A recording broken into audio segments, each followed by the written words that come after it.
Sebanyak 30 peserta bersaing menulis makalah ilmiah Al-Quran di perlombaan MTQ tingkat Kota Palembang, bertempat di Museum SMB 2. Muhammad Amin, Ketua Majelis MMQ mengatakan, karya ilmiah yang ditulis harus berdasarkan literatur dan referensi buku yang dibawa oleh peserta, dengan tema revolusi mental dan penguatan keluarga, yang harus dibuat dalam waktu 8 jam.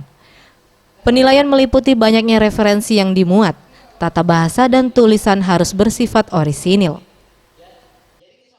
Cabang lomba menulis makalah ilmiah Al-Quran atau biasa disingkat MMQ. Jadi cabang ini adalah cabang di mana peserta akan menulis makalah di tempat ya, selama kurang lebih 8 jam. Mereka akan menulis karya ilmiah dengan tema yang ditentukan saat ini dari pusat, yaitu revolusi mental dan penguatan keluarga dalam ketahanan nasional. Nah, mereka akan mengupas ayat-ayat Al-Quran dengan pendekatan ilmiah. Dengan berbagai macam pendekatan, mereka akan kupas itu dibentuk dalam sebuah karya ilmiah, dan itu nanti yang akan dinilai oleh mereka.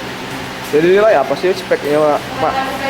Aspek penilaiannya ada beberapa macam. Pertama, ada logika tulisan. Jadi bagaimana sistematika tulisan itu, adakah jumpingnya, adakah tulisan yang melompat konklusinya.